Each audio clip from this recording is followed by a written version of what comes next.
তাহলে আমরা কি সবাই কোরআন থেকে শুনবো ইনশাআল্লাহ, নাকি কেচ্চা কাহিনী শুনবো? কুরআন আল কারীমেও বিভিন্ন কেচ্চা আল্লাহ দিয়েছেন, দেননি? বিভিন্ন উদাহরণ, উপমা, বিভিন্ন ঘটনা দিয়েছেন কোরআন হাদিসে, যেন কোরআন হাদিসের ব্যাখ্যাগুলো বুঝতে আমাদের সহজ হয়। সেগুলো বলতে কোনো সমস্যা নাই, কিন্তু আজগুবি কোনো বানোয়াট কেচ্চা কাহিনী বলা। আমরা যা বলবো কোরআন এবং হাদিসের আলোকে ইনশাআল্লাহ। আল্লাহ যেন আমাদের সবকিছু সহজ করে দেন, পড়েন আমিন। কারণ আমরা বিশ্বাস করি কোরআন ছাড়া পৃথিবীর এমন কোন কিতাব নাই যেই কিতাব মানুষের শান্তি নিশ্চিত করতে পারে। কোরআন ছাড়া এমন কোন কিতাব নাই যেই কিতাব পরিবারে শান্তি আনতে পারে, সমাজে শান্তি আনতে পারে, মন্ত্রণালয়ে শান্তি আনতে পারে, বিচারাঙ্গনে শান্তি আনতে পারে, দেশ পরিচালনা যারা করে তারা শান্তি দিতে পারে কোরআন বাদ দিয়ে, এমনটা ভাবার কোনো সুযোগ। শান্তি পেতে গেলে কোরআনের কাছেই ফিরে যেতে হবে। কোরআন বাদ দিয়ে এই জাতি কখনো শান্তি পাবে না। জোরে বলেন ঠিক না বেঠিক? সে কোরআন থেকে শুনতে চান কারা কারা? দুটো হাত দেখতে চাই। লিল্লাহে তাকবীর, লিল্লাহে তাকবীর। আল কোরআনের আলো, তোমার নেতা আমার নেতা, সব সমস্যার সমাধান। নারায়ে তাকবীর। এখন মনে হচ্ছে আপনারা জীবিত, মানে সজাগ আছেন, জীবিত না সজাগ। আল্লাহ তুমি আমাদেরকে কোরআনের জন্য কবুল করো। জোরে পড়েন আমিন। আজকে আমরা আলোচনা করব পবিত্র কোরআন আল কারীমের ৭১ নম্বর সূরা। সূরাটা একজন নবীর নামে রব্বুল আলামিন নামকরণ করেছেন। সেই নবীর নাম হলো হযরত নূহ আলাইহিস সালাতু ওয়াস সালাম। পবিত্র কোরআন আল কারীমের কত নম্বর সূরা? ৭১ নম্বর। সূরার নাম কি? সূরাতুন নূহ, আয়াত নাম্বার ৭।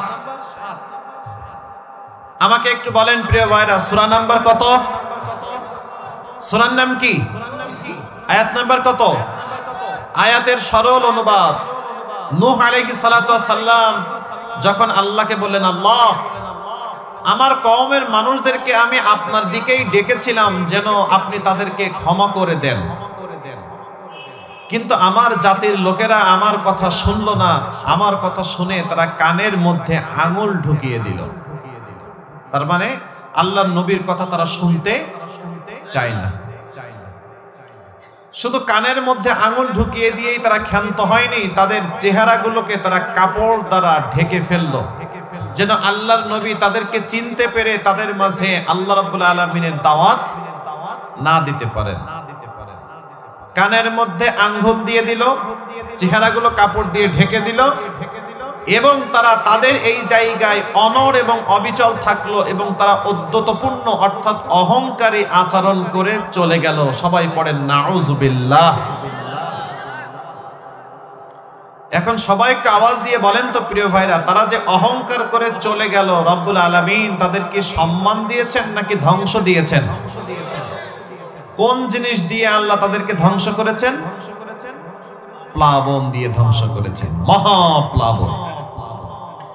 রব্বুল আলামিন বলেন, ওয়া ইন্নী কুল্লামা দাআউতুহুম লিতাগফিরা লাহুম জাআলু আসাবিআহুম ফি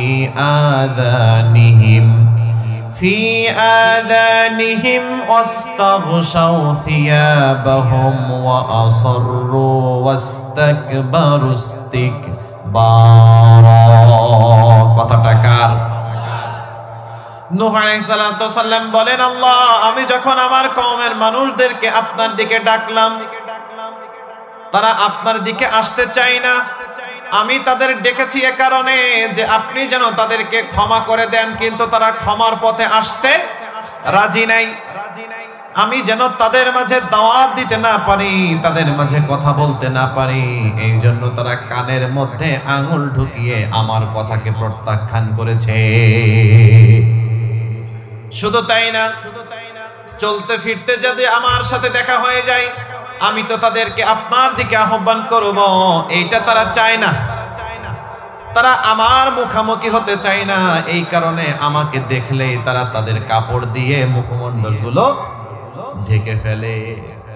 একটু আওয়াজ দিয়ে পড়েন নাউযুবিল্লাহ। তারা এই যে অবাধ্য হয়েছে, অবাধ্যতায় তারা স্থির থেকেছে, অনড় থেকেছে। তারা অদ্যতপূর্ণ অহংকার করে আচরণ করে তাদের জায়গা থেকে তারা চলে গেছে। তারা আল্লাহর ডাকে সাড়া দেয় নাই, তারা নবী নূহ আলাইহিস সালাতু ওয়াস সালামের ডাকে সাড়া দেয় নাই। এই জন্য রব্বুল আলামিন তাদেরকে মহাপ্লাবন দিয়ে ধ্বংস করেছেন। এবার আপনারা বলেন তো প্রিয় ভাইরা, আল্লাহ যে এই জাতিকে ধ্বংস করলেন কি কারণে? অহংকার করার কারণে। সবাই আওয়াজ দিয়ে বলেন কি কারণে? অহংকার করার কারণে। আর এতটাই অহংকার, নবীকে বলতেছে অস্টস তোমার চাইতে আমরা বেশি ভালো জানি, আমাদেরকে তোমার উপদেশ দিতে হবে না, তোমার কথা শুনবই না। এই যে কানের মধ্যে আঙুল ঢুকাই রাখলাম। আমরা কি করি? এমন কিছু শব্দ আমাদের কানে আসে যেই শব্দগুলো আমাদের জন্য বিরক্তিকর। হতে পারে কোনো গাড়ির মানে উচ্চ আওয়াজ, যখন বজ্রপাত হয় বিকট আওয়াজ। আপনি গান বাজনা পছন্দ করেন না, আশপাশে গান বাজতেছে, সেগুলো আপনি শুনতে চাচ্ছেন না, কানের মধ্যে আঙুল দিয়ে সেই শব্দগুলো থেকে নিজেকে সুরক্ষা করতে চান। কিন্তু নূহ আলাইহিস সালাতু ওয়াস সালাম ডেকেছেন কার দিকে? জোরে বলেন। তাহলে আল্লাহর দিকে যিনি ডাকেন তাদের ডাক মানুষের জন্য কল্যাণ নাকি অকল্যাণ? তাহলে আল্লাহ রাব্বুল আলামিনের দিকে ডাকা, এই ডাকাটা যাদের পছন্দ হয় না, কানে আঙুল ঢুকায়, চেহারা ঢেকে ফেলে, ওরা দুনিয়ার বুকে সম্মান পাওয়ার সব যোগ্যতা হারিয়ে ফেলেছে। ওদের জন্য ধ্বংসই একমাত্র উপযুক্ত শাস্তি। জোরে বলেন ঠিক না বেঠে? এবার সবাই একটু আওয়াজ দিয়ে বলেন তো প্রিয় ভাইরা, নূহ আলাইহিস সালাতু ওয়াস সালামের কওমকে রব্বুল আলামিন ধ্বংস করেছেন, তার নিজের সন্তানও ওই বেঈমানদের দলভুক্ত আছে না নাই? নামটা কি? হ্যাঁ, কেনা?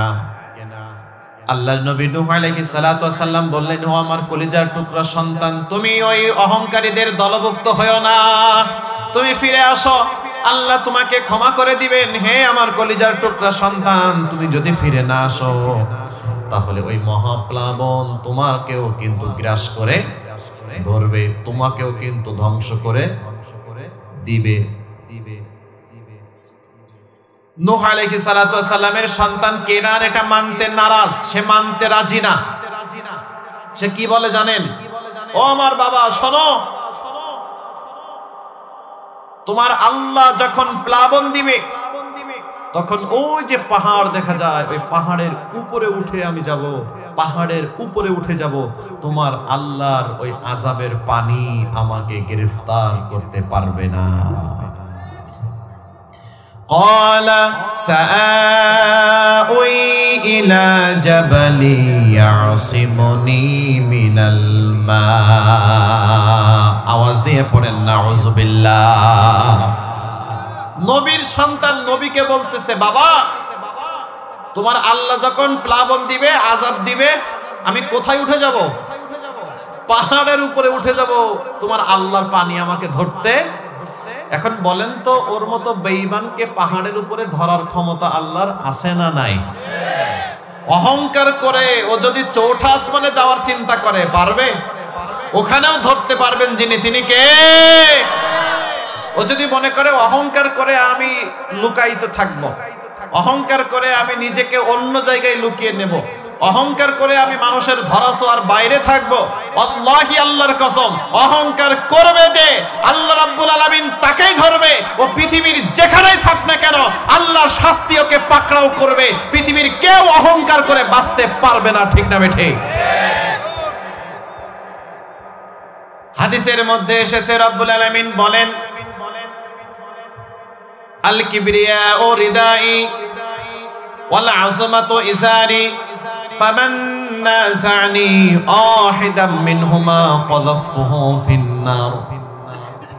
রব্বুল আলামিন বলেন, তোমরা অহংকার করো না, অহংকারটা হলো আমি আল্লাহর চাদর, বড়ত্ব।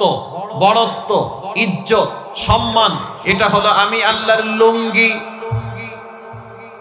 ফামান নাযানি আহিদাম মিনহুমা কাযাফতুহু ফিন্নার। যদি তোমরা এই দুইটা থেকে কোনো একটা ধরে কেউ টানাটানি করো, আমি আল্লাহ তাকে চরম শাস্তির জায়গা জাহান্নামে দেব। অহংকার কার চাদর, বড়ত্ব কার লুঙ্গি? এই দুইটার একটা টানাটানি করলে মানুষ আর সম্মানের জায়গায় থাকতে পারবে নাকি? আপনাদেরকে একটা কথা বলি, এই যে আপনাদের সামনে একটা পাকা রাস্তা আছে, এই রাস্তা দিয়ে যদি একটা পাগল হেঁটে যায়, পাগলের পরনে আছে একটা লুঙ্গি।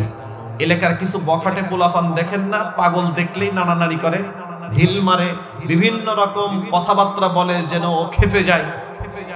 হ্যাঁ, আছে না নাই? তো মনে করেন এই পাকা রাস্তা দিয়ে একটা পাগল যাচ্ছে, আর এলাকার কিছু বখাটে পোলাপান ওই পাগলের লুঙ্গি ধরে টান দিছে, আর পাগলের হাতের মাথায় একটা ইট আছে। ফলাফল কি? হ্যাঁ, মারবে নাকি ও আঙুল চুষবে? জোরে বলেন। মারবে, কারণ পাগলও জানে এই লুঙ্গি এটা হলো আমার ইজ্জতের চূড়ান্ত জায়গা। সুতরাং পাগলের লুঙ্গি ধরে টানাটানি করলে, যদি পাগলের সামনে ইট থাকলে পাগল ছাড় দিয়ে কথা না বলে, আল্লাহি আল্লাহর কসম, যেই আল্লাহ জমিনের মালিক, যেই আল্লাহ আরশের মালিক, যেই আল্লাহ আসমানের মালিক, যে আল্লাহ আপনার মালিক, যে আল্লাহ আমার মালিক, তাম পৃথিবীতে যা দেখেন সেটার মালিক আল্লাহ, যা দেখেন না সেটার মালিক আল্লাহ।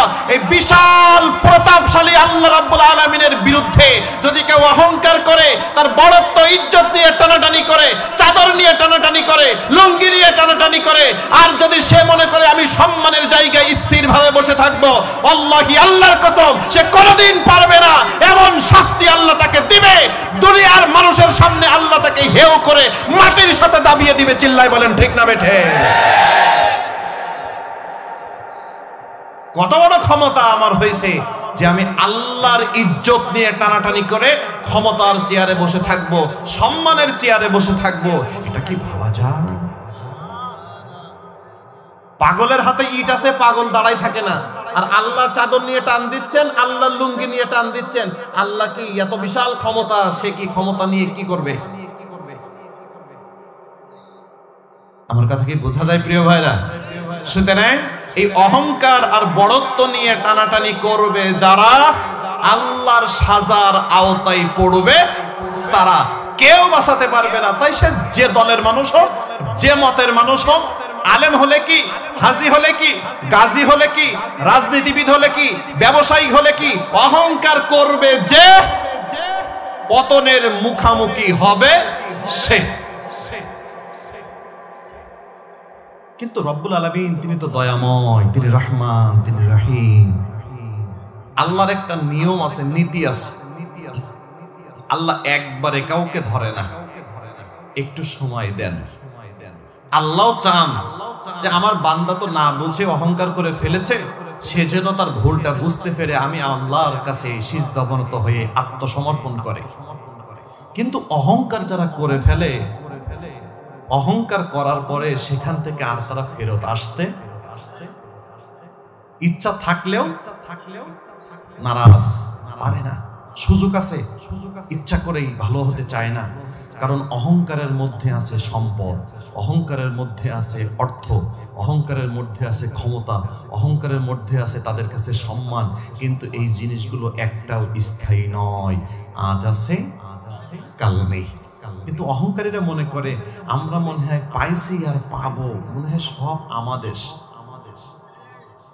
কিন্তু একটু পরেই যে আমার থেকে সব চলে যেতে পারে, এইটা অহংকারীরা মানতে নারাজ। আল্লাহ বলছেন আমি অহংকারীকে একটু সময় দিলাম, ও যেন কি হয়ে যায়, ভালো হয়ে যায়। এখন বলেন তো এই সময়টা পেয়ে সে কি ভালো হয়েছে নাকি অহংকার আরো বাড়িয়েছে? তাহলে আল্লাহ চাইলো কি আর অহংকারী করলো কি? ওই জন্য রব্বুল আলামিন বলেন, শোনো, ফালাম্মা নাসু মা যুকিরু বিহি ফাতাহনা আলাইহিম আবওয়াবা কুল্লি শাই হাত্তা হাত্তা ইযা ফারিহু বিমা উতু আখাযনাহুম বাগতাতান ফাইযা হুম মুবলিসুন। কথাটা কার? রব্বুল আলামিন বলেন, আমি যখন তাদের মাঝে উপদেশ দিলাম, তাদেরকে উপদেশ দিলাম, ওই সকল ব্যক্তিগুলো আমি আল্লাহর উপদেশটাকে তারা প্রত্যাখ্যান করলো। এখন বলেন তো, আল্লাহ রাব্বুল আলামিনের উপদেশ যদি কেউ প্রত্যাখ্যান করে, এর চাইতে বড় অহংকারী বেঈমান আর কে হতে পারে?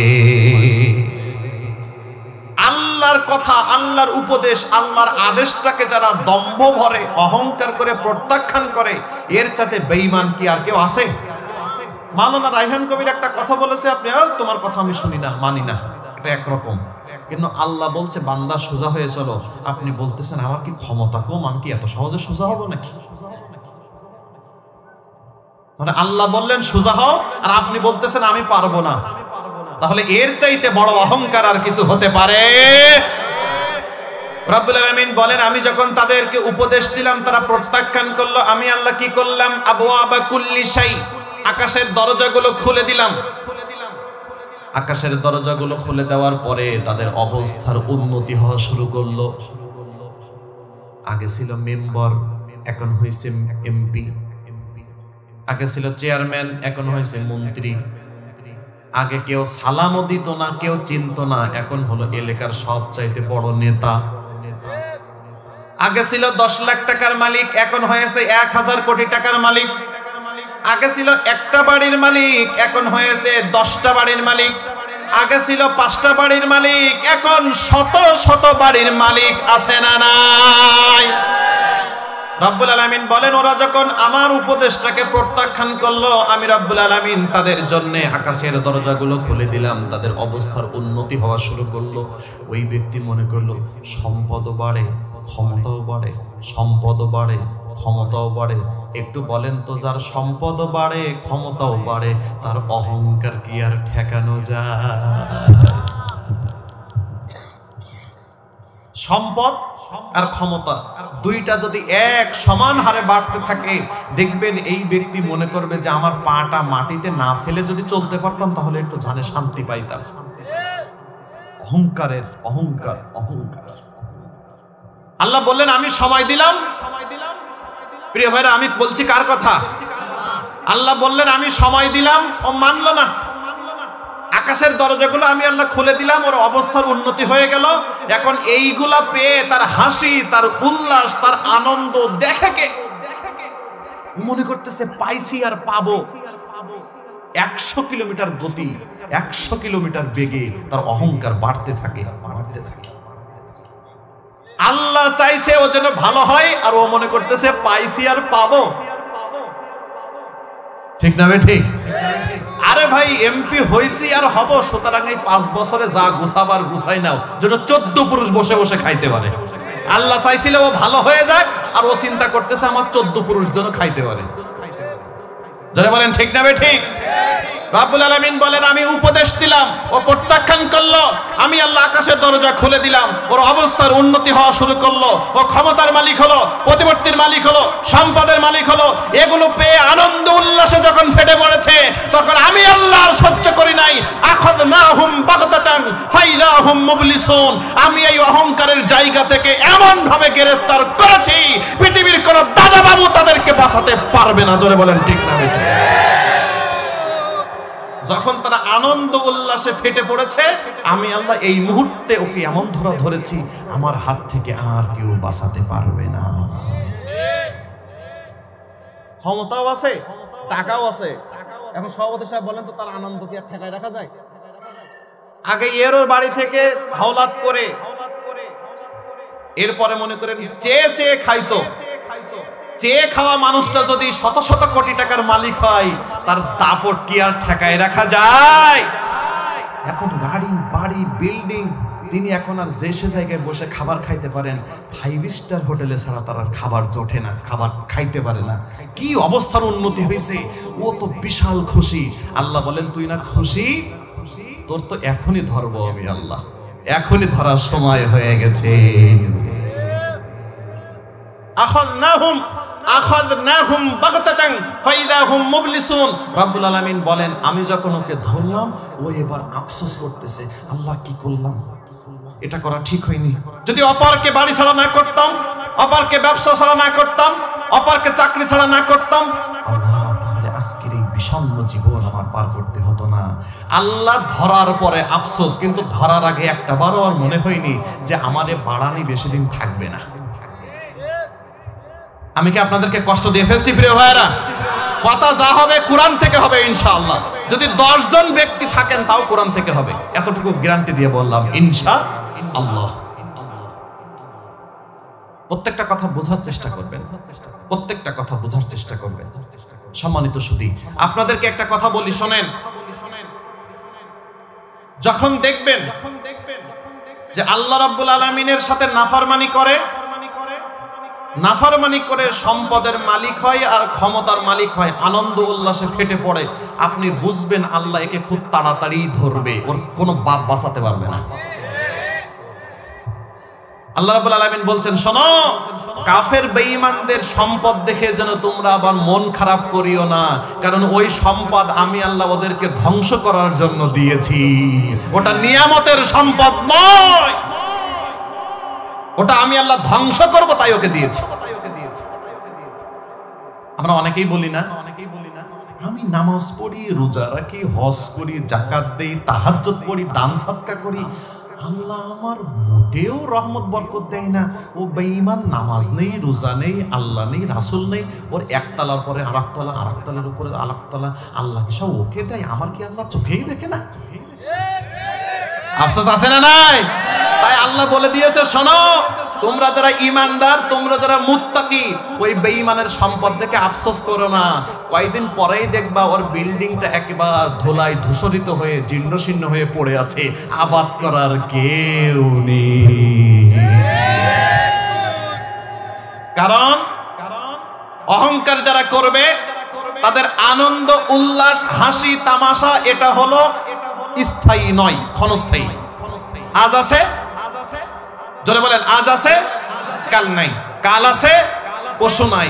রব্বুল আলামিন বলেন তুমি তো হাসতেছো, একটু হিসাব কিতাব করে হাসিও, এই হাসিটা যেন তোমার কাছে আবার কান্না হয়ে ফেরত না আসে, এটাও একটু মাথায় রাখিও।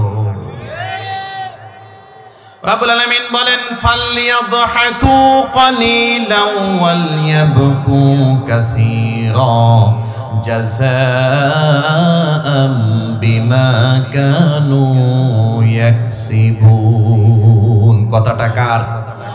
রব্বুল আলামিন বলেন ওরা অহংকার করে, ওরা জুলুম করে, ওরা মানুষের উপরে অত্যাচার করে, হাসি ঠাট্টা তামাশায় লিপ্ত হয়ে গেছে, ওদেরকে হাসতে দাও, ওরা একটু হেসে নিক। কথাটা রায়হান কবিরের আব্বার কথা। কার কথা?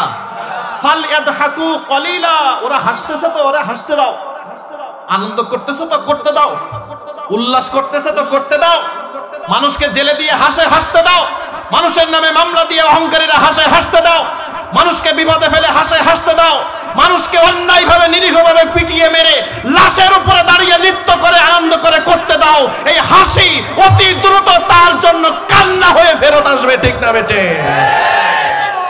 কার কথা?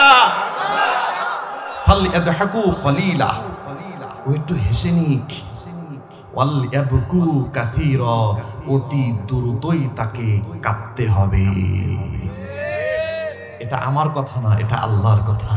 সুতরাং অহংকার করে যারা হাসি উল্লাসে ফেটে পড়ে, এই প্রত্যেকটা হাসি তাদের চোখের পানি হয়ে ব্যাগ আসবে। আমার কথায় রাগ করতেছেন কি কাকা? যুবক ভাইরা রাগ করতেছেন নাকি? রব্বুল আলামিন বলেন, এখন বলেন তো একটু প্রিয় ভাইরা, হাসতে গেলেও ভেবেচিন্তে হাসার দরকার আছে না নাই? আমার এই হাসিটা যেন কারোর কষ্টের কারণ না হয়। একজন নিরপরাধ মানুষকে জেলের মধ্যে দিয়ে তার হাসি দেখে কি আজকে একটা মৌলবাদী ঢুকাইছি, কি কাকা? একজনের নামে মিথ্যা মামলা দিয়ে বলে ও ওজা বাড়াইছিল না, আজকে একটা মামলা দিয়ে ওকে সাইজ করে দিয়েছি, বাজার থেকে গরুর গোশত এনে বাসায় আনন্দ উল্লাস করে খায়, অথচ ওই ব্যক্তিটার নামে যে মামলা দিয়েছে ওইটা মিথ্যা মামলা, ও জানে। মিথ্যা মামলা দিয়ে হাসি উল্লাস করতেছে। নিরপরাধ মানুষদেরকে ফাঁসির কাস্টে ঝুলিয়ে তারা মদের আসরে বসে আড্ডায় লিপ্ত হয়েছে। ও আমার পথের কাঁটাটা সরাইছি। আল্লাহ বলেন তুমি সাবধান হয়ে হাসিও, এই হাসিটা কিন্তু তোমার আবার কান্না হয়ে ফেরত আসবে, তখন তোমাকে কিন্তু কাঁদতে হবে। চোখের পানি মুছাবার জন্য একটা টিস্যু আগায় দেওয়ার মতো কাউকে পাবা না। রব্বুল আলামিন বলেন শোনো, وَيَوْمَ يُعْرَضُ الَّذِينَ كَفَرُوا عَلَى النَّارِ أَذْهَبْتُمْ طَيِّبَاتِكُمْ فِي حَيَاتِكُمُ الدُّنْيَا وَاسْتَمْتَعْتُمْ بِهَا فَالْيَوْمَ تُجْزَوْنَ عَذَابَ الْهُونِ بِمَا كُنْتُمْ تَسْتَكْبِرُونَ فِي الْأَرْضِ بِغَيْرِ الْحَقِّ وَبِمَا كُنْتُمْ تَفْسُقُونَ। কথাটা কার? রব্বুল আলামিন বলেন ওই সকল বেঈমান নাফরমানদেরকে যখন আমি আল্লাহ রব্বুল আলামিন জাহান্নামের সামনে পেশ করব, জাহান্নামের সামনে তাকে বেঁধে রাখবো, জামাই আদর করা হবে না। ঠিক না ঠিক? জাহান্নামীদের সাথে কি জামাই আদর করা নাকি? অপমান, অপদস্থ, লানত, লাঞ্ছিত যা আছে সেই ধরনের আচরণ করা হবে জাহান্নামী ব্যক্তিদের সাথে। তোমরা দুনিয়ায় সম্মানিত মানুষের সম্মান নিয়ে টানা হেঁচড়া করেছো, আজকে তোমাদেরকে কঠিন ভাবে অপমান অপদস্থ সহ্য করতে হবে। রব্বুল আলামিন বলেন তাদেরকে আমি যখন জাহান্নামের সামনে পেশ করব, তাদেরকে বলা হবে শোনো, তোমাদের জন্য আজকের আর কোনো আনন্দ উল্লাস নাই, হাসি তামাশা নাই, তোমাদের জন্য কোনো আজকে তৃপ্তিদায়ক কিছুই নাই, তোমাদের জন্য আজকে আছে শুধু শাস্তি আর শাস্তি। কারণ হাসি উল্লাস আনন্দ যা কিছু তোমাদের বরাদ্দ ছিল সব দুনিয়ার মধ্যেই শেষ করে এসেছো।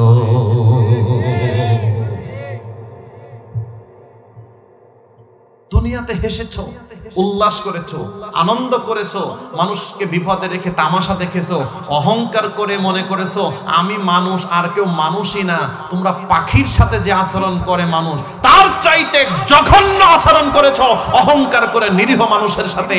তোর হাসি উল্লাস সব শেষ, তোরে জাহান্নামের সামনে বেঁধে রাখলাম, তোর শাস্তি হবে, শাস্তি হবে, শাস্তি হবে। আর যাদের কথা শুনে এই কাজ করেছিস ওদেরকে এসে একটু ছাড়াই নিয়ে যেতে বল।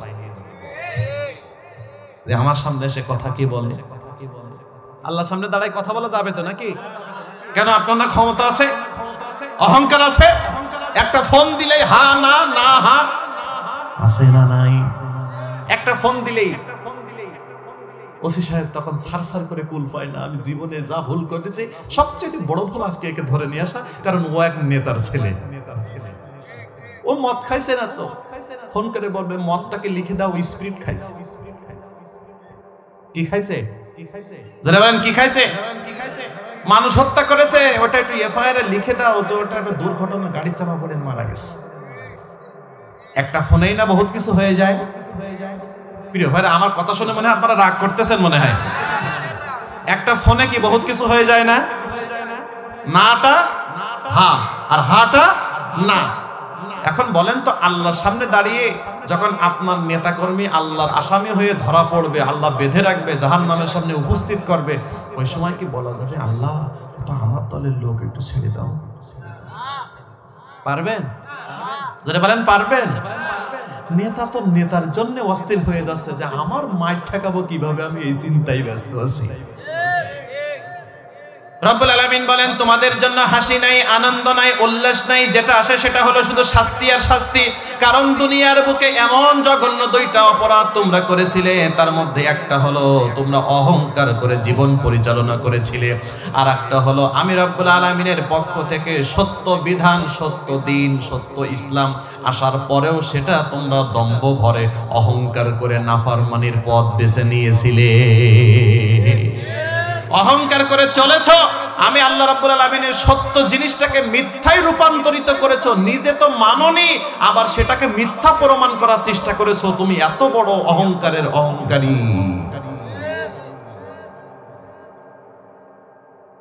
লাকুম দীনুকুম ওয়ালিয়া দীন।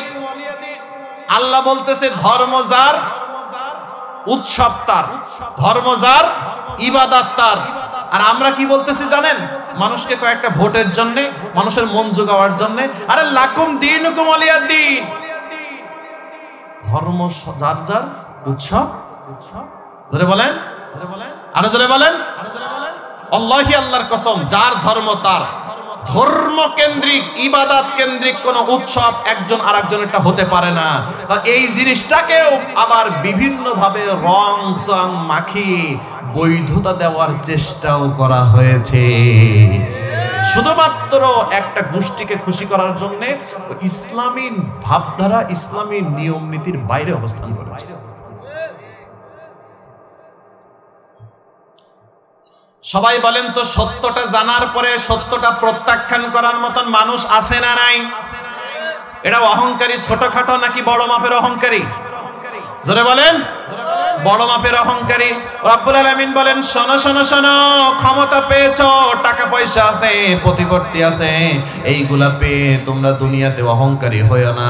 ওয়ালা তামশি ফিল আরদি মারহান ইন্নাকা লান তাখরিকাল আরদা ওয়ালা তাবলুগাল জিবালা তুলা।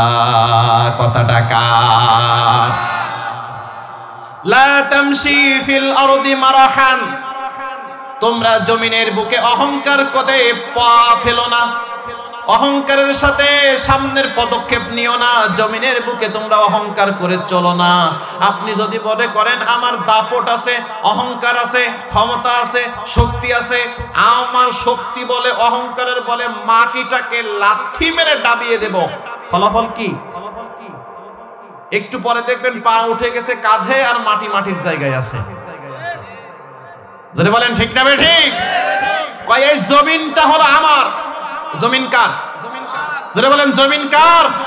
আল্লাহ বলছে জমিন আমার, তোমাকে খাওয়াই আমি, সুতরাং আমার জমিনে তুমি অহংকার করে চলবো না। ও জমিন আমার, আমার কথা শুনতে হবে। তুমি যদি বেয়াদবি করো, সাইজ করার কলা কৌশল কিন্তু আমি আল্লাহর জানা আছে। জমিন আমার, জায়গা আমার, রাজত্ব আমার, আমি যেভাবে চলতে বলছি সেইভাবে চলবা। বিরোধিতা করবা, তোমাকে যেভাবে টাইট করার আমি আল্লাহ করব। আপনি যদি মনে করেন যে অহংকার করে উঁচুই উঠতে উঠতে উঠতে উঠতে হিমালয়ের পর্বতকে ছাড়াই চলে যাব, পারবেন? যারা বলেন পারবেন? পারা যাবে না। সুতরাং অহংকারের ফল কখনো ভালো হয় না। সম্মানিত সুধী, যারা অহংকারী হয় কোরআনের কথা তাদের কাছে ভালো লাগে না। যারা অহংকারী হয় আল্লাহর রাসূলকে তারা আদর্শ হিসাবে মানে না। যখনই তাদের সামনে এই ওয়াজগুলো করা হয়, নসিহত করা হয়, অহংকারের শাস্তি সম্পর্কে বলা হয়, বলে ওই তোর চাইতে ওয়াজ কি আমি খারাপ কম জানি নাকি? তুমি ওয়াজ বাসায় যেয়ে করো, তোমার থেকে ওয়াজ আমার জানা আছে। ওই নূহ আলাইহিস সালামের জাতির মতো যখন দাওয়াত দিয়েছে, ডাকতেছে, ও কই ও নূহ, তোমারে প্যান প্যানানি ঘ্যান ঘ্যানানি শুনবো না। নাউজুবিল্লাহ পড়েন। এই যে কানের মধ্যে আঙুল ঢুকালাম, তোমার কথা শুনবো না। এমন কিছু অহংকারী আমাদের মাঝেও আছে না নাই? ভালোটাকে আপনি গুলিয়ে খাওয়ালেও ও অহংকার থেকে বের হয়ে আসবে না। ও বলবে যে ওয়াজ তোমার চাইতে আমরা বেশি ভালো জানি।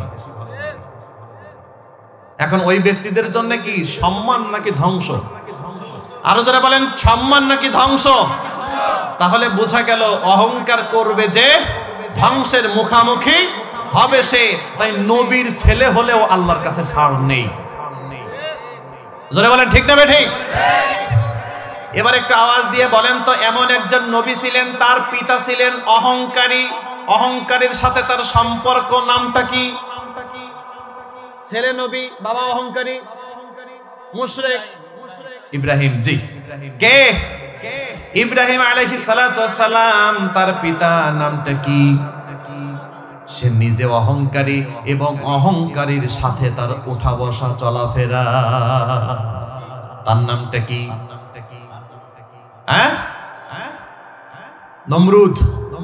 নিজেকে কি দাবি করা মানুষ? জোরে বলেন।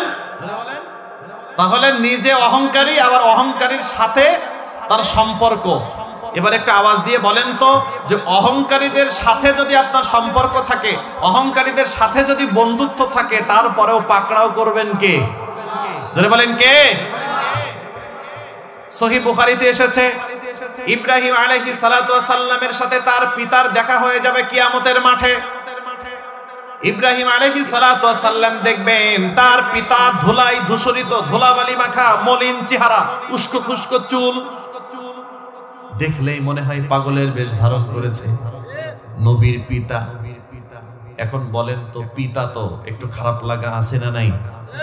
ইব্রাহিম আলাইহিস সালাতু ওয়াস সালাম আর তার পিতা যখন মুখামুখি দেখা হয়ে যাবে, ইব্রাহিম আলাইহিস সালাম বলবেন, ও আমার পিতা, আমি না বলেছিলাম আপনি আমার বিরুদ্ধাচরণ করবেন না, আপনি আল্লাহর বিরুদ্ধাচরণ করবেন না, আপনি আল্লাহর দিকে ফিরে আসুন।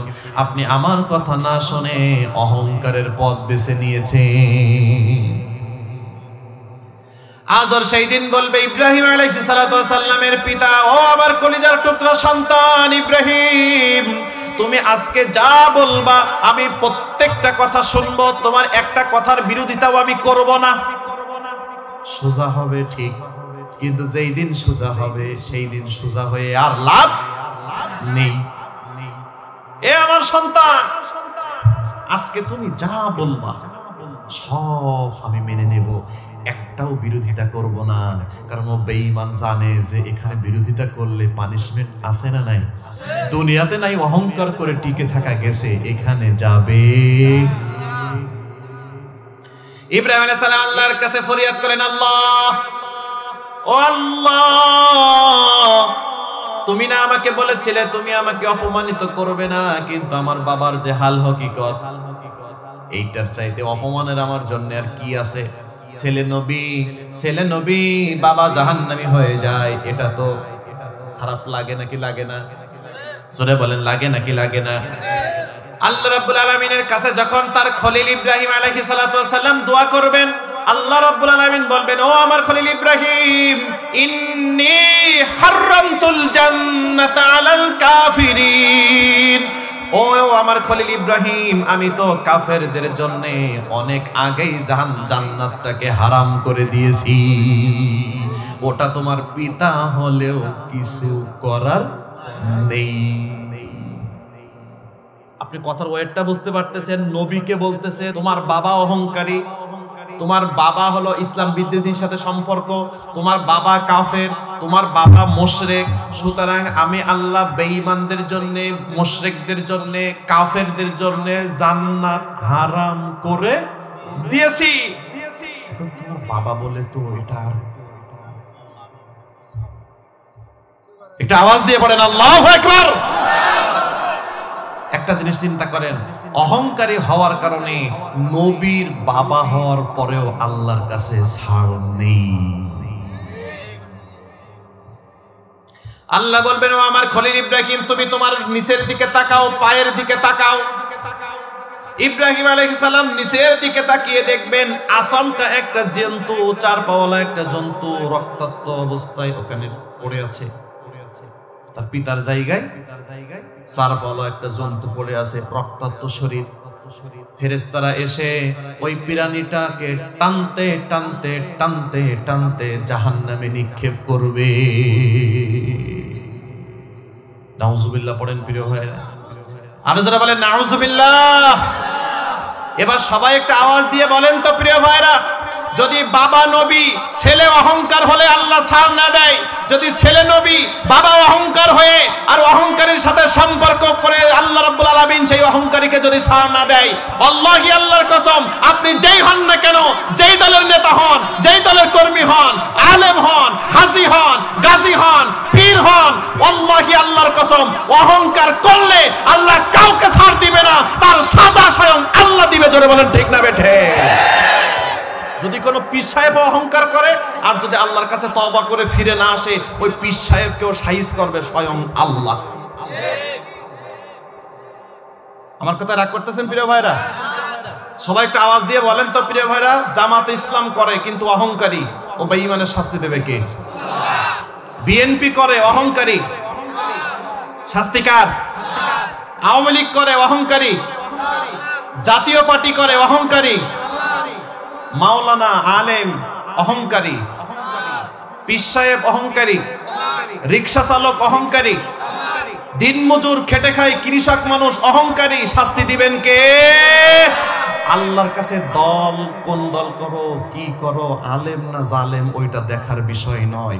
অহংকার করেছো, তুমি তোমার পানিশমেন্টের জন্য রেডি হয়ে যাও। আমরা মনে করি যে অহংকার করলে মনে হয় কোনো একটা দলের মানুষকে আল্লাহ ধরে, আর কাউকে ধরে না। এটা ভুল। অহংকার যে করবে ও ফিরে না আসলে আল্লাহ তাকে ধরবে।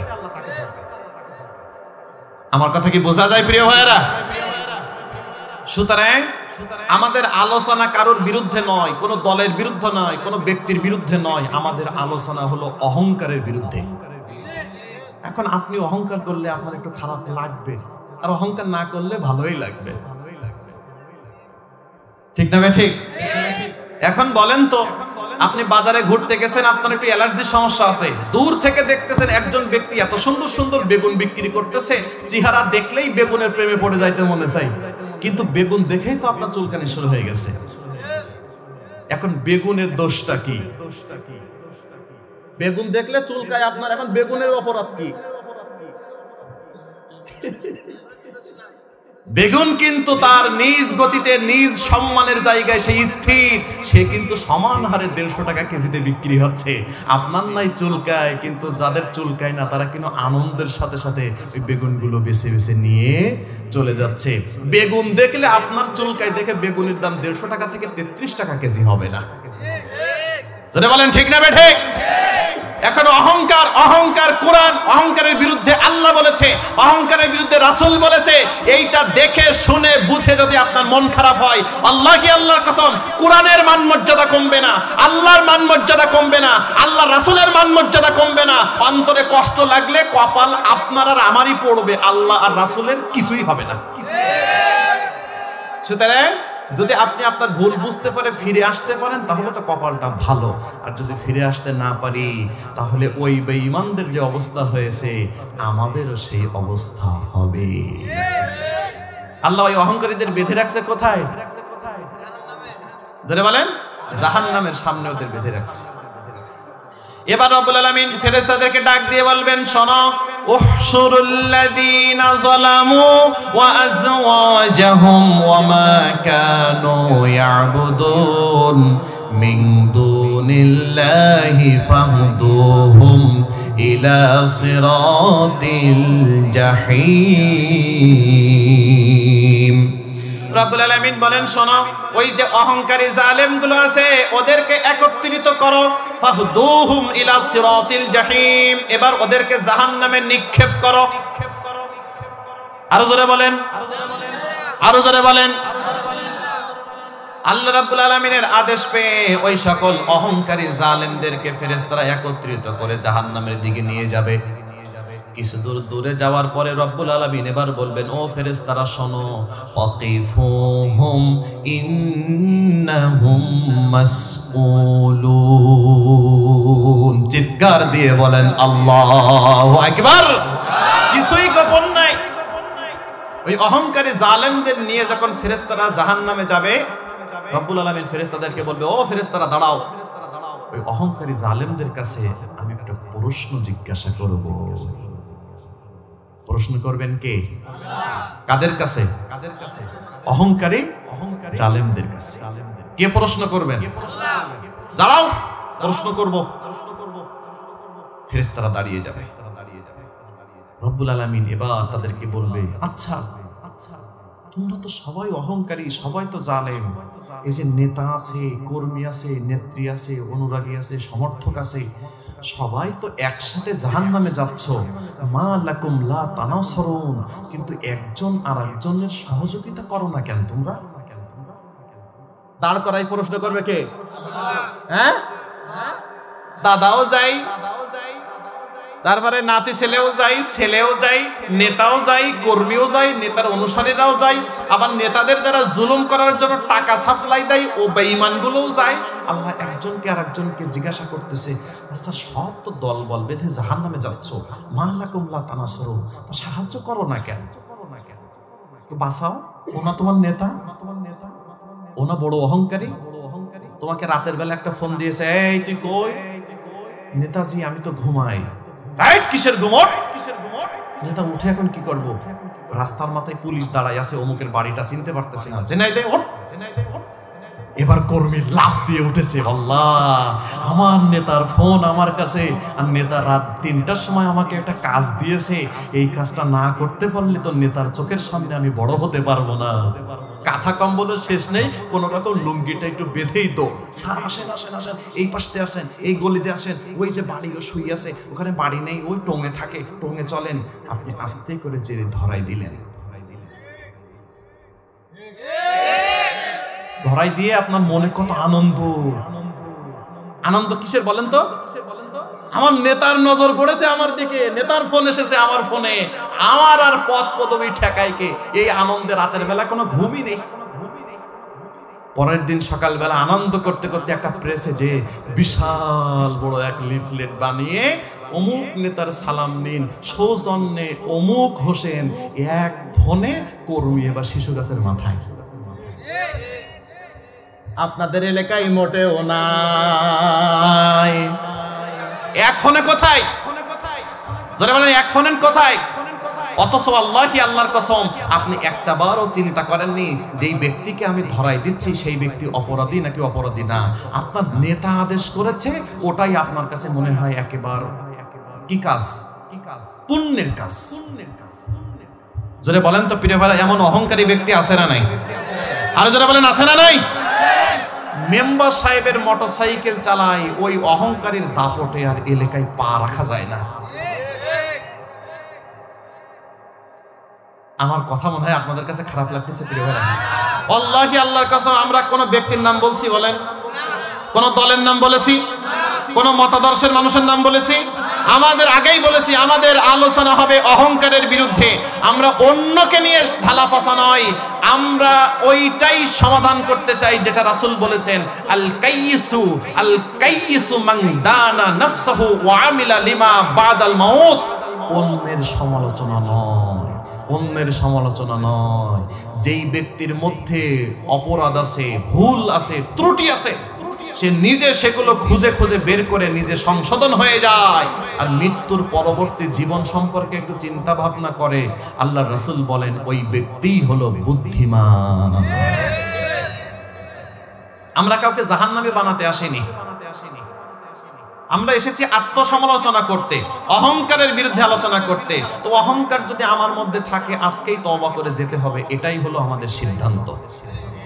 আর আল্লাহ যদি সবাইকে জান্নাত দিয়ে দেয়, আর আল্লাহ দয়া করে যদি আমাকেও জান্নাত দেয়, আমার জান্নাতের জায়গা 1 ইঞ্চিও কম হবে না। ঠিক না ভাই? ঠিক।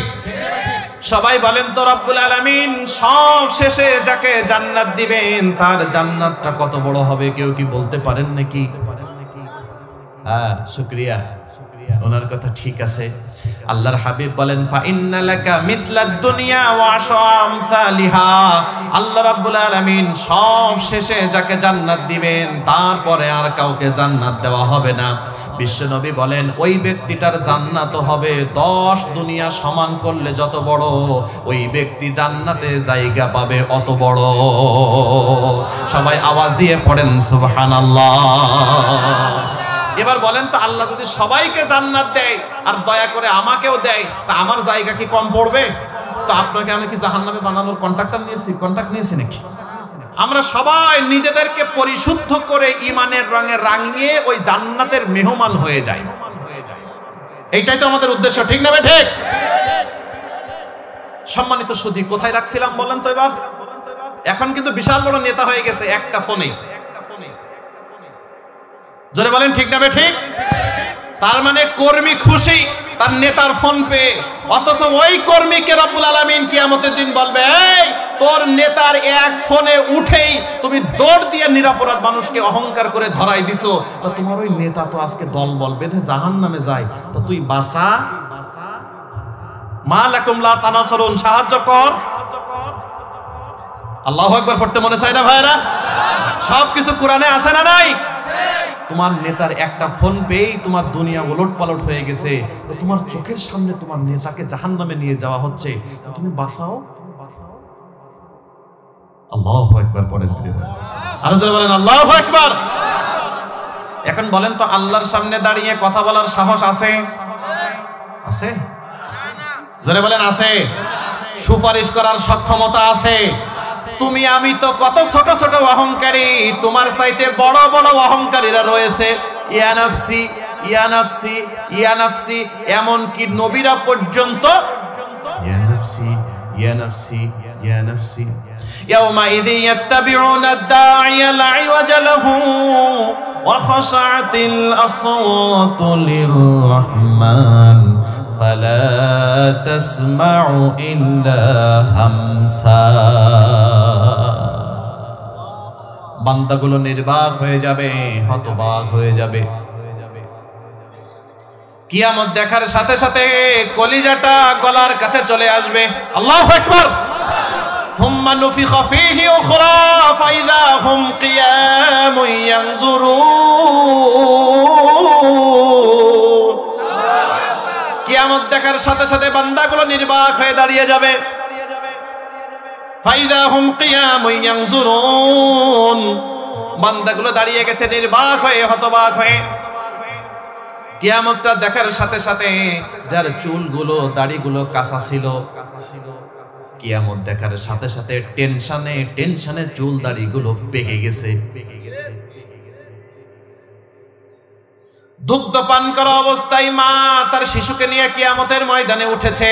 কিয়ামত দেখার সাথে সাথে কখন যে কোল থেকে সন্তানটা টপ করে পড়ে গেছে এটা মায়ের অনুভূতিতেই নাই।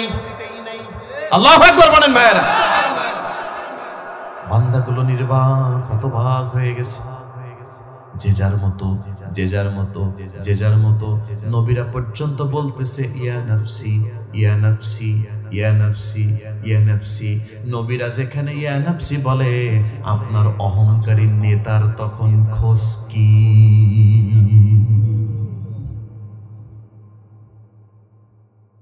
আল্লাহ ডেকে বলবেন মা লাকুম লা তানাসুরুন, ও বেঈমানের দল, তোর অহংকারী নেতা জাহান্নামে যায়, তুই বাঁচা, তুই ঠেকা, তুই সাহায্য কর। সাহায্য করো না কেন? আল্লাহর সামনে দাঁড়িয়ে কোনো কথা বলতে পারবে না। সবাই তাদের মাথাটা নিচু করে আল্লাহকে বলবে আল্লাহ বাল হুমুল ইয়াউমা মুস্তাসলিমুন, আমরা সবাই আপনার কাছে মাথা নত করে দিলাম।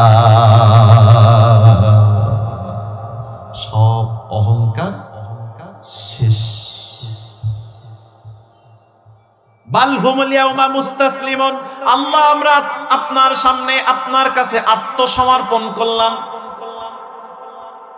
আত্মসমর্পণ করার পরে নিজের আর কোনো ইচ্ছাধীন কাজ করার সুযোগ নেই।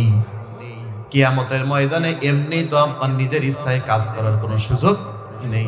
এবার সব অহংকারী জালেমদের ঠিকানা কোথায়? রব্বুল আলামিন বলেন ওদেরকে আমি জাহান্নামে দেব। দেওয়ার পরে ইয়াউমা তুকাল্লাবু উজুহুহুম ফিন্নার ইয়াকুলুনা ইয়া লাইতানা আতা'না আল্লাহ ওয়া আতা'নার রাসূলা। চিৎকার দিয়ে সবাই বলেন আল্লাহু আকবার। রব্বুল আলামিন বলেন ওই বেঈমান, অহংকারী, ওই জালেম নাফরমান গুলোর চেহারা যখন আমি আল্লাহ আগুন দিয়ে জ্বালিয়ে উলটপালট করে দেব, অঙ্গার বানিয়ে দেব। ইয়াউমা তুকাল্লাবু উজুহুহুম ফিন্নার, নার আগুন তাদের চেহারাগুলো জ্বালিয়ে পুড়িয়ে ঝলসে দিবে।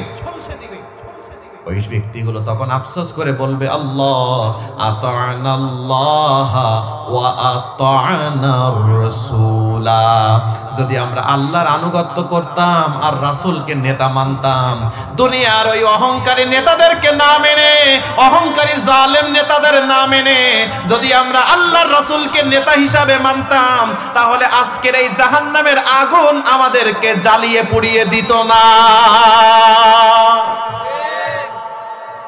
50 বছর রাজনীতি করে জীবনে একটা বারও স্লোগান দিতে পারে নাই নারায়ে তাকবীর আল্লাহু আকবার।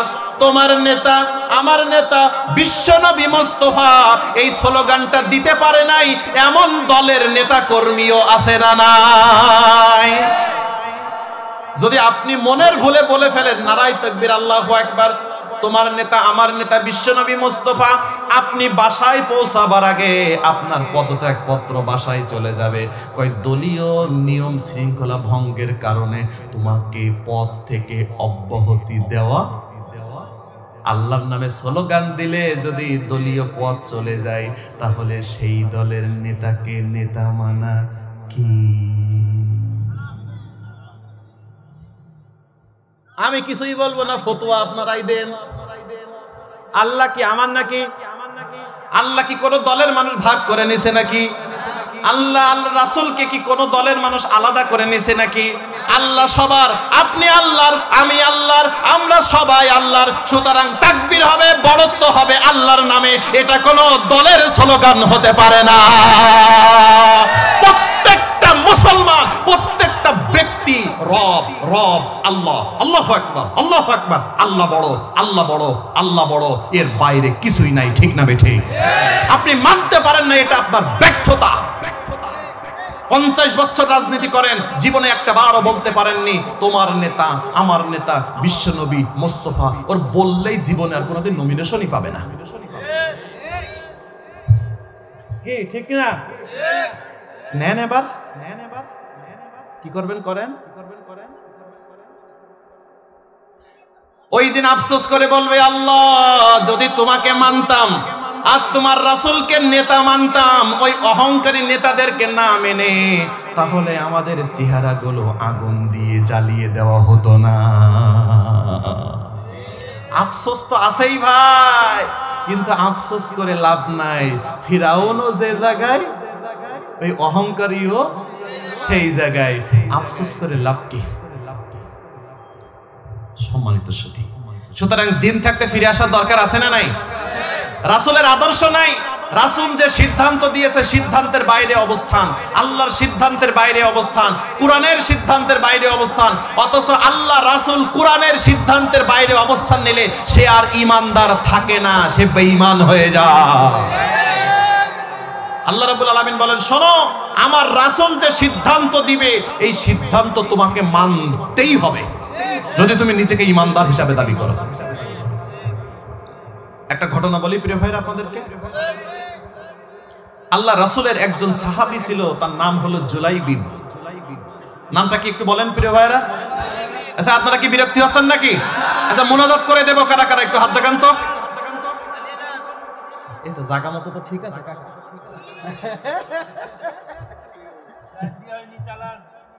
না রাত তো হইছেই ভাই, সন্ধ্যা আজান হলো না, দেখছেন বুদ্ধিমান আছে, কয় সন্ধ্যা আজান হলো। একটু আল্লাহর নামে তাকবীর হবে ভাইরা? হবে ইনশাআল্লাহ। হাত উঁচা করেন, নারায়ে তাকবীর। সর্বনাশ, আপনাদেরকে রেখে আমি যাই কিভাবে? আল্লাহ তুমি আমাদেরকে কবুল করো। আমাদের ভালোবাসার ভিত্তি হবে আল্লাহর খুশি। সেটা কি জানেন? আল হুব্বু ফিল্লাহ আল বুগদু ফিল্লাহ। তুমি কাউকে ভালোবাসবে আল্লাহর খুশি করার জন্য, আবার তুমি কাউকে ঘৃণা করবে সেটাও আল্লাহকে খুশি করার জন্য। কিন্তু আমরা এমন ব্যক্তিদের ভালোবাসি যাদের ভালোবাসলে শয়তান হাসে আর আল্লাহ নারাজ হয়, আর এমন ব্যক্তিদের ঘৃণা করি যাদের ঘৃণা করলে শয়তান খুশি হয় আর আল্লাহ নারাজ হয়। এই হলো আমাদের নীতি। যারা বলেন ঠিক না ঠিক? আমরা আল্লাহর খুশি অনুযায়ী সম্পর্ক করি না, আমরা দুনিয়ায় একটু স্বার্থ পাওয়ার লোভে সম্পর্ক করি। তাহলে যেই সম্পর্কের মধ্যে আল্লাহ নারাজ, ওই সম্পর্ক করে আপনি স্বার্থ হাসিল করতে পারবেন না। দেখবেন আপনার সাথে ব্যবসা করবে, 3 বছর পরে আপনাকে পথের ফকির বানাই থিয়েও হাঁটা দেবে।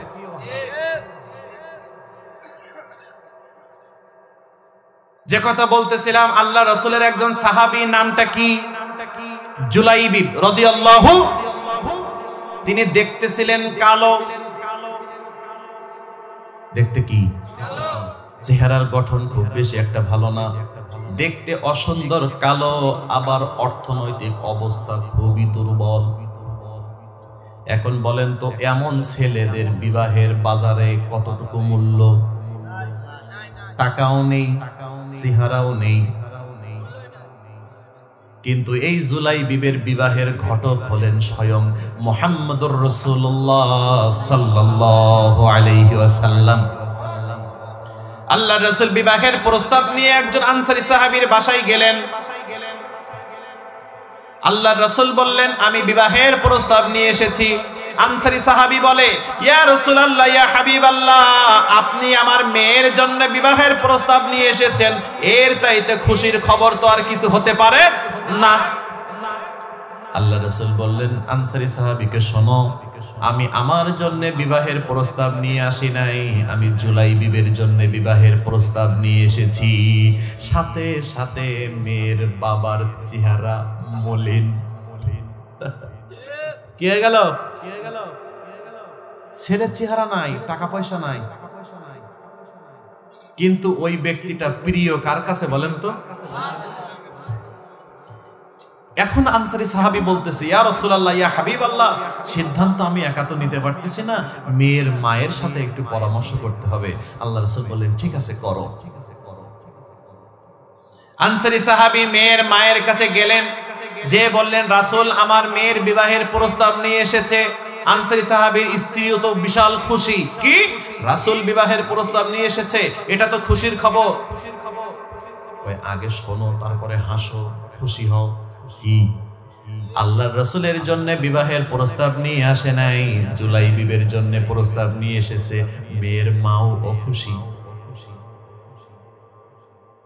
মেয়ের মা, মেয়ের বাবা দুইজন কথাবার্তা বলছে, কথোপকথন হচ্ছে, রাজি না, মেয়ে বিবাহ দিতে রাজি না। কিন্তু মেয়ের তো তাকওয়া আছে, ঈমান আছে, ও জানে আল্লাহর রাসূলের সিদ্ধান্তের বাইরে যাওয়ার সুযোগ নাই, ওটা আল্লাহ না করেছে। ঠিক না ঠিক? আনসারী সাহাবীর মেয়ে দরজার পাশে দাঁড়িয়ে বাবা এবং মায়ের কথাটা তিনি শুনছেন। বাবা মা কথা বলতে বলতে জুলাইবিবের সাথে বিবাহ দিতে রাজি না, কিন্তু মেয়ে ছেলে দেখুক মানা দেখুক, আস্তে করে যে বাবাকে মাকে বলতেছে, আচ্ছা রাসূল বিবাহের সিদ্ধান্ত, বিবাহের প্রস্তাব নিয়ে এসেছে, আপনারা কি রাসূলের সিদ্ধান্তের বাইরে অবস্থান নিয়ে বিবাহে অখুশি নাকি? রাসূল বিবাহের প্রস্তাব নিয়ে এসেছে, রাসূল মনোনীত করেছে, আপনারা কি রাসূলের এই সিদ্ধান্তের বাইরে সিদ্ধান্ত নিচ্ছেন? আমি বললাম, আল্লাহর রাসূল যেই সিদ্ধান্ত নিয়েছে আমি সেই সিদ্ধান্তে খুশি। আল্লাহু আকবার। 25 সালে বলেন প্রিয় ভাইরা। মেয়ে বললেন, আল্লাহ আয়াত নাযিল করেছেন, ওয়া মা কানা লিমুমিনিন ওয়ালা মুমিনাতিন ইযা কাদাল্লাহু ওয়া রাসূলুহু আমরান আইয়াকুনা লাহুমুল খিয়ারাতু মিন আমরিহিম ওয়া মান ইয়াসিল্লাহা ওয়া রাসূলাহু ফাকাদ দাল্লা দালালাম মুবিনা। কথাটা কার? আল্লাহ রাব্বুল আলামিন বলেন, মুমিন পুরুষ, মুমিনা নারী, তাদের জন্য উচিত হবে না, তাদের জন্য বৈধ নয়। কি? আমার রাসূল যে সিদ্ধান্ত নিবে, ওই সিদ্ধান্তের বাইরে অবস্থান নেওয়ার সাধ্য ক্ষমতা আমি আল্লাহ পৃথিবীর কোন নারী পুরুষ মুমিন মুমিনার দেইনি। রাসূল যে সিদ্ধান্ত নিবে, সেই সিদ্ধান্তকে কোনো কথা, কোনো সন্দেহ, কত আঙুল উঁচু করা ছাড়াই মেনে নিতে হবে। এটা হলো রাসূলের প্রতি আনুগত্য। মেয়ে তো মেনে নিয়েছেন, বিবাহ আয়োজন হয়ে গেল, জুলাইবিবের সাথে আনসারী সাহাবীর বিবাহ হয়ে গেল। আনসারী সাহাবীর স্ত্রী এই মেয়ের বিবাহ হয়ে কিছুদিন পরে একটা যুদ্ধে গেলেন আল্লাহর রাসূলের নেতৃত্বে। জুলাইবিব রাদিয়াল্লাহু আনহু সেই যুদ্ধে শাহাদাত বরণ করলেন। পড়েন, ইন্না লিল্লাহি ওয়া ইন্না ইলাইহি রাজিউন। এখন তো আনসারী সাহাবীর মেয়েটা বিধবা হয়ে গেছে। আল্লাহি আল্লাহর কসম, আল্লাহি আল্লাহর কসম, এই আনসারী সাহাবীর মেয়েটা আল্লাহর সিদ্ধান্ত, রাসূলের সিদ্ধান্ত মেনে নেওয়ার কারণে রব্বুল আলামিন এতটা সম্মান তাকে দিয়েছেন। জুলাইবিব তার স্বামী মারা যাওয়ার পরে ওই মদিনার ভূখণ্ডে সবচাইতে দামি দামি জায়গা থেকে বিবাহের প্রস্তাব ওই আনসারী সাহাবীর মেয়ে পেয়েছে। এই সম্মান বাড়িয়ে দিয়েছেন কে? আল্লাহ সিদ্ধান্ত মেনেছে, রাসূলের সিদ্ধান্ত মেনেছে, সম্মান বাড়িয়ে দিয়েছেন কে? এখন আল্লাহকে মানে না, রাসূলকে নেতা মানে না, ওর অহংকারী নেতাকে নেতা মানে, আল্লাহ সবাইকে জাহান্নামের আগুন দিয়ে জ্বালাচ্ছে। রাগ করলেন বুঝি আমার উপরে? আগুন দিয়ে চেহারাটা জ্বালাই পুড়াই দিচ্ছেন কে? আল্লাহ এবার ওই কর্মীকে জিজ্ঞাসা করবে, এই তুমি জাহান্নামে এসছো কেন? কি কারণে এসছো একটু বলো। কাদেরকে মেনেছিলে? আল্লাহকে মানোনি, রাসূলকে মানোনি, সত্যের সাথে থাকোনি? কয় আল্লাহ না, থাকিনি। কাদেরকে মেনেছিলে বলো? বলি একটু কি বলবে? আল্লাহ আমরা তো তোমাকেও মানিনি, রাসূলকেও মানিনি। কাদেরকে মেনেছিলাম? ইন্না আতা'না সাদাতানা ওয়া কুবারা'না ফাআদাল্লুনাস সাবিলা। আওয়াজ দিয়ে পড়েন নাউযুবিল্লাহ। ও আল্লাহ আমরা মেনেছিলাম আতা'না সাদাতানা ওয়া কুবারা'না, মেনেছিলাম ধনী মানুষের নেতাদের, ধনীদের নেতাদের। 200 টাকার একটা বিরিয়ানির প্যাকেট হাতে ধরিয়ে দিয়েছে, সারাটা দিন অহংকারের পিছনে স্লোগান দিয়েছি। মোটরসাইকেলে 1 লিটার তেল পুরে দিয়েছে, সারাদিন অহংকারী জালেমের পক্ষে মোটরসাইকেলে শোডাউন দিয়েছি। আল্লাহ তোমাকে মানেনি, তোমার রাসূলকে মানি নাই। সাদাতানা ওয়া কুবারা'না, ওই ধনীদের মেনেছি, বড় লোকদের মেনেছি, ফলে ফাআদাল্লুনাস সাবিলা, আমরা পথ হারা হয়ে গেছি, জান্নাতের পথ পাই নাই। পড়েন নাউযুবিল্লাহ। শোডাউন দিতে দিতে জোহরের রক্ত হয়ে গেছে, একটা বারো নেতা বলে নাই ও আমার কর্মীরা নামাজটা আদায় করে নাও। এমন বেঈমান নেতা আছে না নাই? সমাবেশ চলতে চলতে আসরের আজান দিয়ে ফেলেছে, একটা বারো বলে না তোমরা নামাজটা পড়ে নাও। আমাদের দেশে এমন বেঈমান নেতা দেখেছি আমরা, এমন অহংকারী নেতা দেখেছি, বক্তব্য দিচ্ছে, বক্তব্য চলাকালীন আজান হয়ে গেছে, পাশ থেকে আরেকজন বলে দিচ্ছে, নেতা বক্তব্য দিচ্ছে, সে বলতেছে আরে আজান দেয় দিক, সে বক্তব্য চালিয়ে গেছে। এমন অহংকারী ব্যক্তিও আমাদের বাংলাদেশে আছে না না? আল্লাহ তোমাকে মানিনি, রাসূলকে মানিনি, ওই অহংকারী নেতাদেরকে মেনেছিলাম। ফাআদাল্লুনাস সাবিলা, ওরা আমাদেরকে পথ হারা করেছে, গুমরাহি পথ, জান্নাতের পথে নেই নাই, জাহান্নামের পথে নিয়েছে। এখন জাহান্নামের আযাব আর গজবের মধ্যে তো আটকে পড়ে গেছে। এখন কর্মীরা নেতাদের বিরুদ্ধে আল্লাহর কাছে একটা ফরিয়াদ করবে। বলি ভাইরা কি ফরিয়াদ? হ্যাঁ, ফরিয়াদ করবে কারা? কর্মীরা। কার কাছে? কাদের বিরুদ্ধে? নেতাদের বিরুদ্ধে।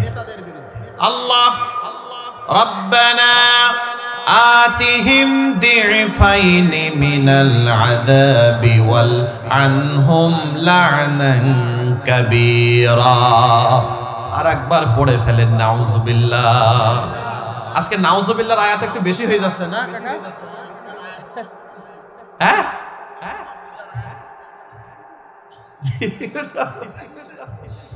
সম্মানিত সুধী, সম্মানিত সুধী, সম্মানিত সুধী, ওই কর্মীগুলো আল্লাহর কাছে ফরিয়াদ করবে, আল্লাহ রব্বানা আতিহিম দি'ফাইনি মিনাল আযাবি ওয়াল আনহুম লা'নান কাবীরা। আল্লাহ ওই অহংকারী নেতাদেরকে মেনে মেনে আজকে তো আমরা জাহান্নামে এসেছি। আজকে তো আমরা এই জাহান্নামে জ্বলার কারণে, পোড়ার কারণে আমার নেতাদের বিরুদ্ধে আমরা প্রতিশোধ নিতে পারবো না, কিন্তু তোমার কাছে একটু দোয়া করি, আল্লাহ আমাদের যে পরিমাণ শাস্তি তুমি দিচ্ছ এর চাইতে আমার নেতাদেরকে একটু বেশি বেশি বেশি করে শাস্তি দিয়ে দিও, এটাই হলো আমাদের সান্ত্বনা। সারা জীবন যেই নেতার পিছনে ছুটেছ, কিয়ামতের ময়দানে জাহান্নামে যে আল্লাহর কাছে ফরিয়াদ করতেছে, আল্লাহ আমার ওই বেঈমান নেতাটাকে একটু বেশি করে সাইজ করিও, আমি ওতেই খুশি। এখন নেতাও চলে গেছে, কর্মীও, অহংকারী নেতাও জাহান্নামে, কর্মীও জাহান্নামে, নেতাও জাহান্নামে, কর্মীও জাহান্নামে। আল্লাহি আল্লাহর কসম, আপনি কার পিছনে ছোটেন, কার পিছনে শোডাউন দেন, কার পিছনে স্লোগান দেন, একটু যাচাই বাছাই করিয়ে দেখিয়েন ব্যক্তিটা অহংকারী কিনা, ব্যক্তিটা আল্লাহ বিদ্বেষী কিনা, ব্যক্তিটা কোরআন বিদ্বেষী কিনা, ব্যক্তিটা রাসূল বিদ্বেষী কিনা। এমন ব্যক্তির পিছনে ছুটে ছুটে স্লোগান দিবেন, দুনিয়া আখিরাত দুইটাই হারাবেন। দুনিয়ায় বাড়িতে থাকতে পারবেন না, আর আখিরাতে যেয়ে জাহান্নামে থাকতে হবে, জান্নাত পাবেন না। সুতরাং অহংকার শুধু করা নয়, নিজে অহংকার করেন না কিন্তু অহংকারীদের সাপোর্ট করেন, সমর্থন করেন, আপনিও কিন্তু অপরাধ থেকে এড়াতে পারেন নাই। মুহাম্মদ রাসূলুল্লাহ সাল্লাল্লাহু আলাইহি ওয়াসাল্লাম বলেন, এই অহংকারীরা দুনিয়ার বুকে মানুষদেরকে জেলের ভয় দেখায়। ঠিক না ঠিক? আরে আমার ক্ষমতা আছে, আমার দাপট আছে, বেশি কিছু বলবা, রাতের বেলা পুলিশ এনে ধরাই দিব, জেলের মধ্যে পুরে রাখবে। আছে না নাই? অহংকারীদের বিশাল বড় একটা হাতিয়ার, সেটা হলো জেলখানা। কথায় কথায় মানুষদেরকে জেলের ভয়, কথায় কথায় মানুষদেরকে জেলের ভয়, কথায় কথায় মিথ্যা মামলার ভয়, কথায় কথায় পুলিশের ভয়। ঠিক না ঠিক? আল্লাহর হাবিব বলে, শোনো, অহংকার করে নিরপরাধ মানুষদেরকে জেলে দেওয়ার চিন্তা করিও না। কিয়ামতের ময়দানে আল্লাহ তোমার জন্য, ওই অহংকারীর জন্য জাহান্নামের মধ্যে একটা জেলখানা বানাই রাখছে। একটু বলি হাদিসটা। قال النبي صلى الله عليه وسلم يحشر المتكبرون امثال الذار يوم القيامه في صور الرجال। নাউযু বিল্লাহ পড়েন। মুহাম্মদুর রাসূলুল্লাহ সাল্লাল্লাহু আলাইহি ওয়াসাল্লাম বলেন, দুনিয়ার বুকে যারা অহংকার করবে, অহংকার করবে, অহংকার করবে, রব্বুল আলামিন কিয়ামতের ময়দানে তাদেরকে পিপিলিকার মতো ছোট্ট বানিয়ে দিবে। কেন? ও অহংকার করে নিজেকে বড় করে উপস্থাপন করতে চাইতো। কি করতে চাইতো? নিজের বড়ত্ব, আমৃত্যু প্রকাশ করতে চাইতো। আল্লাহ বলেন, তুমি বড় হতে চাইতে, তাই কিয়ামতের দিন তোমাকে পিপিলিকার মতো ছোট বানাই দিছি। আল্লাহু আকবার বলেন। অপমান, অপদস্থ, অপমান, অপদস্থ এই অহংকারীকে চতুর্দিক থেকে ঘিরে ধরবে, লানত ঘিরে ধরবে, অপমান, লাঞ্ছিত, অপমানিত সব কিছু তারা হয়ে যাবে। আল্লাহ সুবহানাহু ওয়া তাআলা একটা পর্যায়ে ফেরেশতাদেরকে বলবেন, ও আমার ফেরেশতারা, ওই অহংকারীদেরকে ধরে ধরে জাহান্নামে একটা জেলখানা আছে, ওই জেলখানার নাম হলো ইউসাম্মা বুলাস। জেলখানার নাম কি? বুলাস। জেলখানার নাম কি? বুলাস নামক একটা জেলখানা আছে জাহান্নামের মধ্যে। রব্বুল আলামিন বলেন, ওই অহংকারী ব্যক্তিদেরকে গ্রেফতার করে ওই বুলাস নামক জাহান্নামের জেলখানার মধ্যে নিক্ষেপ করে দাও। সুতরাং দুনিয়ায় যারা অহংকার করে, কথায় কথায় জেলের ভয়, কথায় কথায় পুলিশের ভয়, কথায় কথায় মামলার ভয়, আল্লাহি আল্লাহর কসম, আল্লাহ প্রত্যেকটা মাজলুমের সাথে থাকেন, অহংকারীদের বিরুদ্ধে থাকেন, জালেমকারীদের বিরুদ্ধে থাকেন। রব্বুল আলামিন দুনিয়ায় তোমাদেরকে পার দিয়েও জাহান্নামের মধ্যে বুলাস জেলখানায় পড়ে রাখবে। সেই দিন আমরা দেখব, আর অট্ট হাসি দিয়ে তোমাদের দুঃখ দুর্দশার দিনে আমরা হাসি উল্লাস করবো। ধরে বলেন ঠিক না বেটে? আমাদের আনন্দগুলো যারা অহংকার করে কেড়ে নিয়েছে, নিরীহ মানুষের সুখ শান্তিগুলো যারা অহংকার করে কেড়ে নিয়েছে, কিয়ামতের ময়দানে ওরা দুর্বিষহ জীবন পরিচালনা করবে। আর এই দুর্বল মানুষগুলো জাহান্নামের মধ্যে লাইভ প্রোগ্রাম দেখবে, আর পায়ের উপর পা উঠায় চা খাবে, আর ওদের দুঃখ দুর্দশা দেখবে। এটা হলো আল্লাহর সিদ্ধান্ত। তুই দুনিয়াকে ওতে কাঁদাইছিস, আজকে তুই কাঁদবি, আর ও তোর কান্না দেখে হাসবে। জান্নাতের মধ্যে শুধু শান্তি, শান্তি, শান্তি।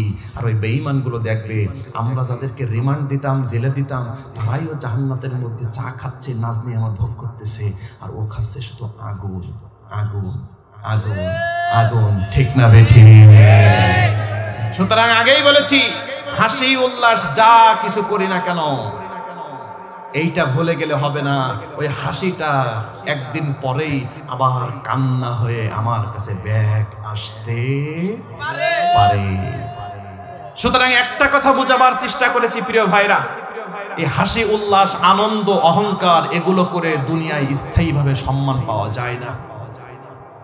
পৃথিবীতে যতগুলো অহংকারী নেতা, অহংকারী ব্যক্তি মারা গেছে, প্রত্যেকটা আপনি ইতিহাস খুঁজে দেখেন, প্রত্যেকটা অহংকারী আর জালেমের মৃত্যুতে মানুষ দুঃখ প্রকাশ করে নাই, আনন্দ প্রকাশ করেছে।